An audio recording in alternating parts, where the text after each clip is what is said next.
kitabını təhvil verməyə. İnşallah sağ salamat. Əli salamat. Selamet elə selamet elə mamaya. Gülər bu günü səbirsizliklə gözləyirdi. Biz də sağ salamat aparıb təhvil verək. Görək nə edəcək. Üzünü çox merak edirəm. Hamıya salam. Yəqin ki, başdakı videodan nə olduğum başa düşdünüz. Kitabım çıxdı.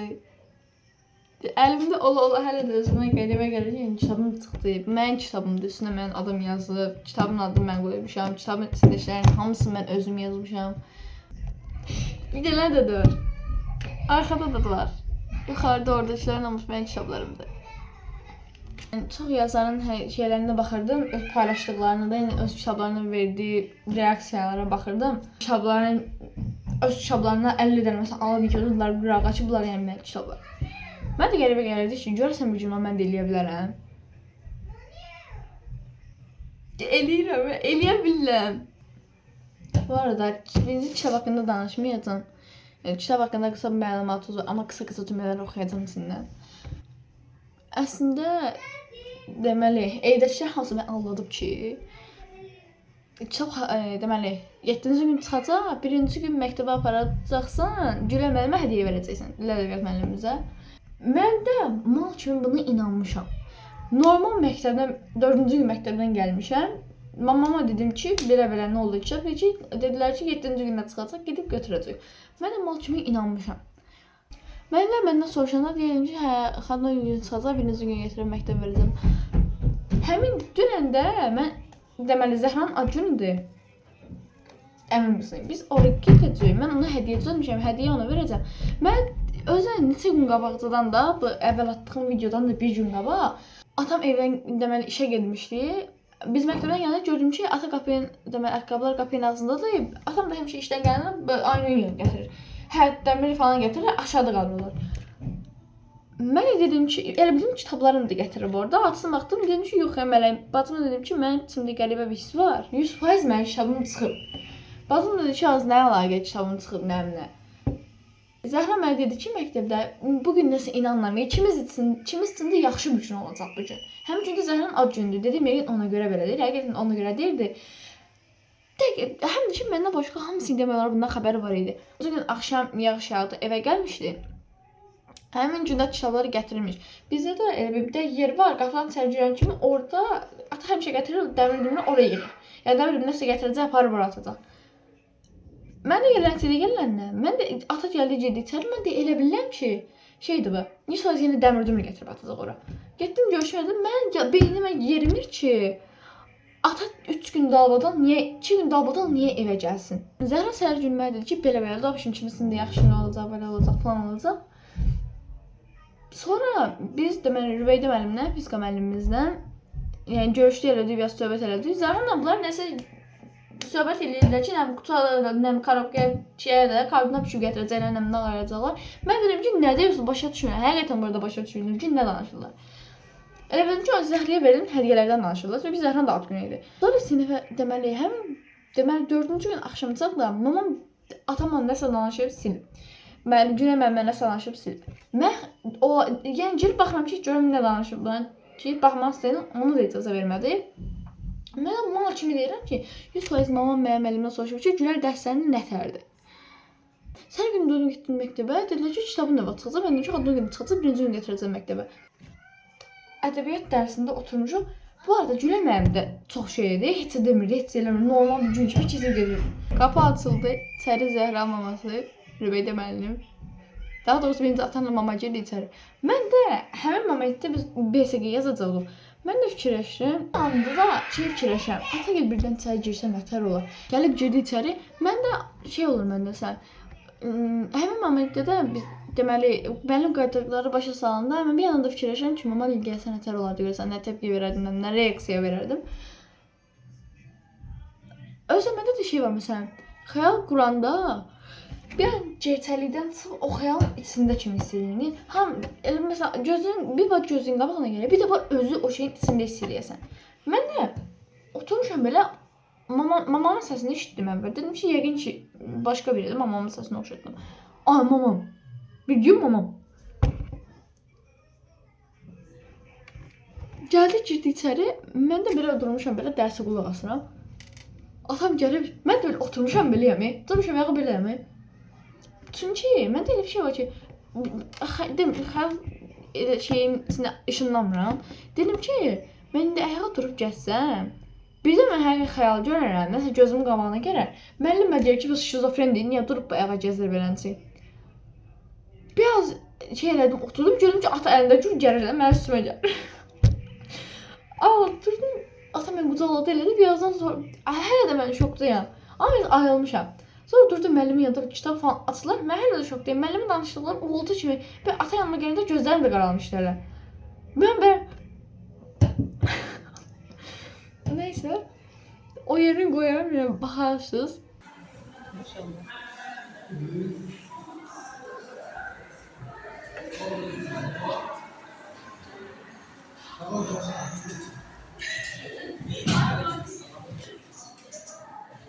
Salam müəllimə. Salam.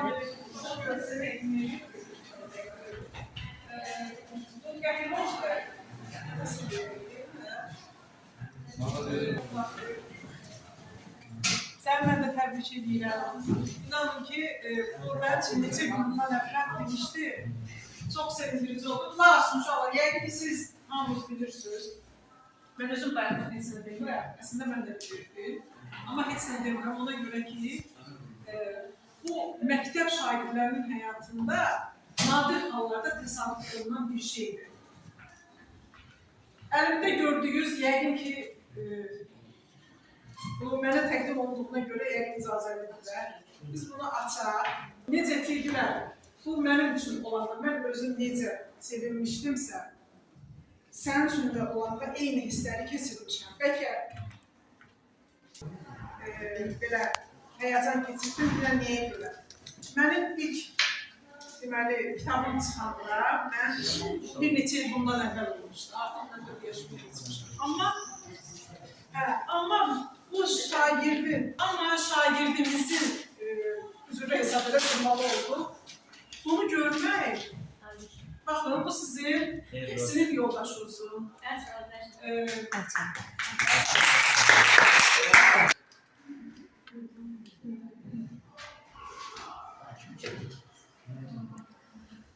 Ona görə mən əslində bilirəm ki, yaradıcılıq nə deməkdir? Yəni, bir şagirdin yaradıcılığı nə deməkdir? Mən Gülərin bu kitabının PDF-inin müəyyən hissəsini oxumuşam. Hamısını oxumasam da müəyyən hissəsini oxumuşam. Hətta bir dəfə özünə dedim ki, Gülər, farq oldu, amma sən yazmışsan. Dedi ki, müəllim, bu Türkiyədə deməli bir yarışma var. Deməli, yeniliklər arasında keçirilir. Və o xalq toplandı. Yəni, həmin yazıya görə xalq toplandı. Əgər orada plagiat deyirlər də, doğru olarsa, onu heç çap eləmir. Yəni, bütün yazılar plagiat proqramından keçir və əgər müəllif hardansa köçürərsə, hardansa bir cümlə də, uğurlayarsa, ədəbi tələffüz edilir, o heç çap olunmur. Gülərin bu sözü məndə artıq qətiyyət yaratdı ki, həqiqətən də özü yaratdı, özü yazır. Gülər, mən bilirəm ki, burada sənin təkcə bədii duyğuların deyil. Burada sənin müşahidələrin, burada sənin düşüncələrin, həyata baxışın, insanlara münasibətin, həyata münasibətin, insanlar arasında o xarakteri xüsusiyyətlərin fərqləndirilməsinə olan öz şəxsi münasibətin və bütün bunların fonunda insan və cəmiyyət məsələləri. Bütün bunlar hamısı bu kitabda əksini tapır. Mən ona görə, bax, səni ürəkdən təbrik edirəm. Düzdür. Kitabla bağlı, bu əsərlə bağlı sənin fikirlərini demişəm. Yəqin ki, gələcəkdə onları nəzərə alasın və bu sənin ilk kitabın olacaq, amma axarıncı olacaq da təbii ki. Valideynlər, mən sizə dərin təşəkkür edirəm bu şəraiti yaratdığınız üçün. Yəni, bu bilirəm ki, kifayət qədər maddi vəsait tələb edən bir şeydir. Yəni, kitab heç də asan başa gəlmir. İndi iki dövrdə nəşriyyatlar, onu mən bilirəm də, yəni müəyyən məbləğ hesabına başa gəlir. Bu şəraiti yaratdığınız üçün valideyn olaraq sizə həqiqətən dərin təşəkkür edirəm. Bir də həmişə dəstək edirəm. Sağ olun, təşəkkürlər. Bir onu deyim ki, uşaqlar, bunu Güler, bundan sizin yoldaşlarıma vermək fikrim var, yəni bir nümunəsini. Heç olmasa hamıya yox, hamıya təbii ki çatmaz. Hə, heç olmasa tanış olun. Yəni görün sizin yaşadığınızdır. Yəni mən siz görmüşdünüz yoxsa yox. Gülərlə mən bu barədə bir neçə dəfə söhbət eləmişəm. O mənə deyirdi ki, bəs mən elə yazıram, yəni çalışacağam ki, bunu geniş bir kitab halına salın. Deyirdim ki, Gülər davam elə. Ancaq onu deyim ki, birinci hikayəsi çox sadə idi. Dedim, yox Gülər, sən yaza bilirsən, amma biraz cəhd elə. Cəhd elə uğra alınacaq və gözlənildiyi kimi də uğurlu alındı. Deməli, məktəbimizdə də bir tədbir mən təşkil edəcəm. Məktəbin bütün müəllim və şagird heyəti mütləq yığışıb, sənin bu kitabınla tanış olmalıdır. Biz öz ürək sözlərimizi deməliyik. Sən də ürək sözləri eşitmək istəyərdik. Həmişə yazmaq. Arada bir şifahi tutulur. Demək, burada biraz həyecanlandım, bir şey yadımdan çıxdı. Gülər, sən burada çox nümunəvi cümlələrim var. Hətta bir dəfə mən paylaşmışdım. İnandırım səni ki, onların hamısını sənə göndərmədim, yəni lazım bilmədim. Mən özümün kifayət qədər ziyalı tanışlarım var. Onlar hətta yazmışdılar ki, doğrudan mı bu 15 yaşlı uşağının fikirləridir? Çünki mən altından yazmışdım ki, əmin ola bilərsiniz bu fikirləridir. Doğrudan mı? Yeniyetmə bir qızın düşüncələridir, fikirləridir. Demişdim ki, hə, halbuki onlar hamısı filoloji elmlərin namizədidirlər, filoloji elmlərin doktorudular. Yəni, ədəbiyyatçıdırlar da. Çox bəyənmişdilər. Və mən də ürəklə və böyük fərəh hissilə demişdim ki, hə, yəni bu həqiqətən də özü çalışıb, yəni mütaliəsi var. Uşaqlar, mən həmişə, yəni ki, heç kəs etiraz eləməz. Mən sizə 5-ci sinifdə oxuyandan deyirəm ki, kitab oxuyun.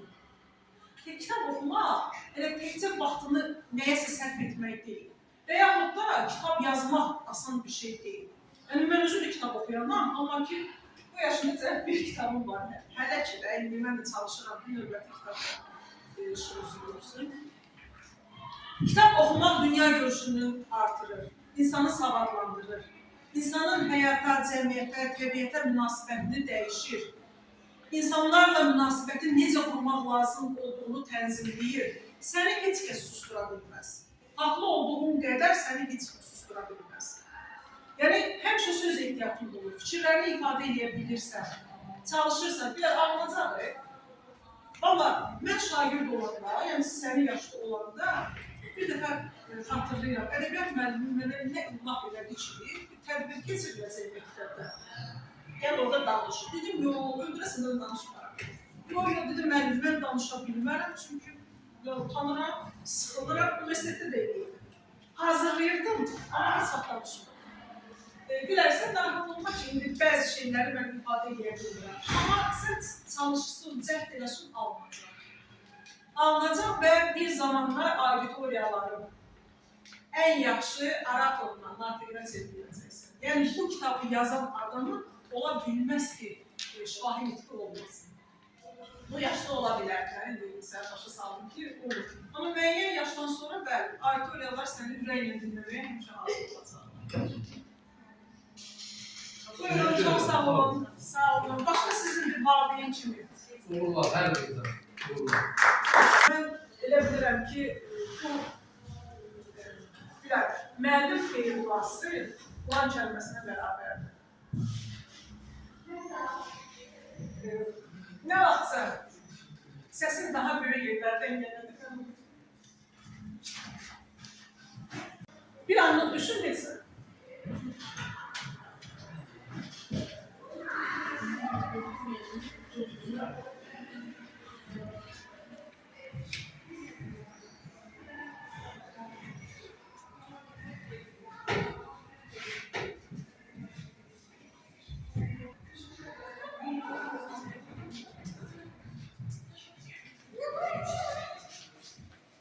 Bunu ne vaxt veriyoruz? Akşam getir.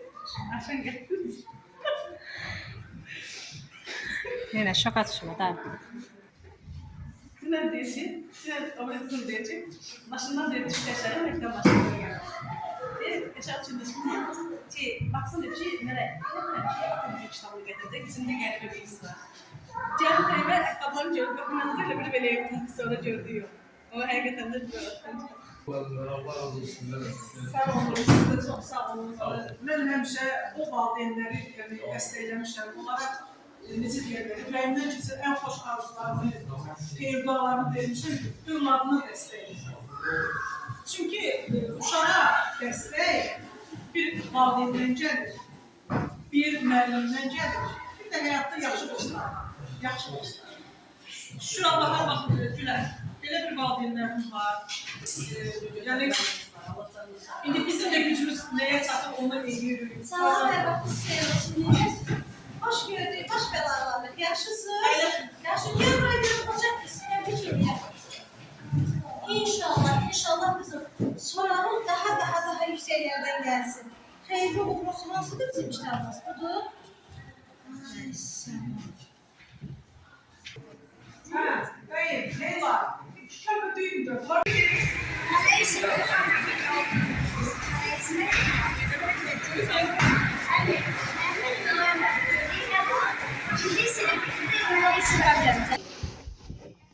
This is my kitap. Kanatsız qu. Üstündə mənim adım yazılıb. Axında o gülər. Arxası da belədir. Şəkildə göstərdiyim kimi əslində mən qara demişdim. Prosta mama dedi ki, mavi qəşəngdir üzü elə. Çünki kitabında Mavi Cəhənnəm deyə bir bölümdə var. Yongi'nin Hosogun bütün hekayələri başlanğıcı o Mavi Cəhənnəmdə. Mən elə bildim mavi olacaq, amma qara olub. Mən üçün lap yaxşı. Belədir. Əslində kitabda mən biraz başqa cür demişdim. Amma yenə də hələ tam profesional deyiləm deyə tam onlara başa sala bilməmişdim şey. Umutlar var oldukça açılır yollar. Peki hiç umut edecek gücün yoksa? Bu sözləri əzbərləmişim Müjde. Və unutma, qurtuluş sandığın hər daim en derin bataklıqdır. Deməli, həm də belə bir şey var idi ki, mən kitabın deməli bir bölüm var idi, piyano çalan çocuk. O piyano çalan çocuk bölümündə şey olacaqdı. Yongi'nin deməli 18-19 yaşındaki şəkli, bir an o şəkli göy yadımdaydı. O şəkil deyəm ki, o şəkildə orada olacaq, onunla bir yerdə çıxartdırılacaqdı. Amma mal kimi demədim. Hələ demişdilər də ki, əgər şəkil əgər üstündə şəkil olacaqsa, əvvəlcə xəbərləsən, deyəcəkdim, mal kimi yadımdan çıxıb deməmişəm. Amma Yongi belə, bu da Yongi budur. Hosokda budur. Hemen başa düşdü deyince. İlk bölüm... Ben bu kitabı düz 40 dəfə oxumuşam əslində. Amma yenə bölümlər yadımdan çıxıb. Mən axırıncı bölümdən oxumaq istəyirəm. Bu arada Hosogun...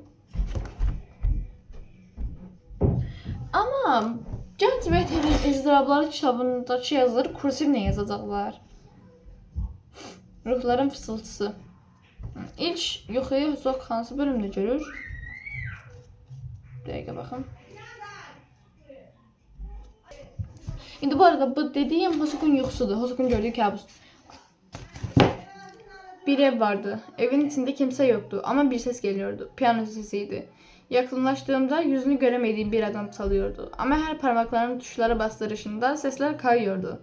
Notalar yanlıştı. Çalan adam ise sinirleniyor, ellerini daha hızla basıyordu tuşlara. Bağırdı ona doğru. Dur, kendine zarar veriyorsun. Yüzünü bana sevdiğinde o siyah gözlerini gördüm. Sen de benimle çalıyorsun, farkında değil misin? Dediğinde ellerime baktım, kan içindeydi. Siz kimsiniz dedim bağırarak. Zamanı geldiğinde öğreneceksin dedi ve sesin içinde yitip gitti.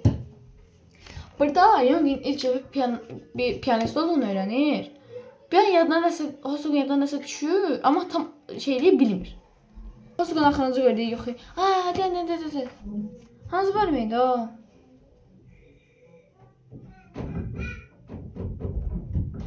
Şeydi, bir ara Fransa'ya da gelip gelirler.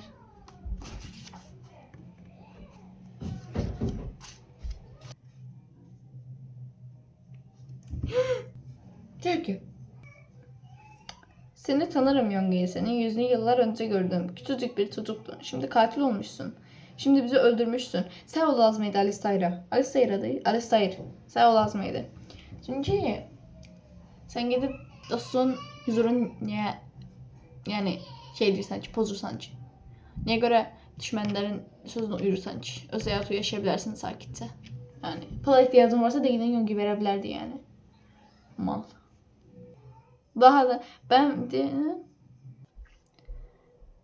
seni tanırım Yongi. Senin yüzünü yıllar önce gördüm. Küçücük bir çocuktun. Şimdi katil olmuşsun. Şimdi bizi öldürmüşsün. Dişlerimi sıktın. Sözleri iğne gibi saplandı. Çocukluğumun her ezilmiş anı birer bıçak gibi geri döndü. O taşların, o alayların görüntüsü gözümün önünde canlandı. O zamanlar düz bir tokat, bir itiş, birkaç laf, şimdi ise o gülüşün arkasında yatan kibir vardı.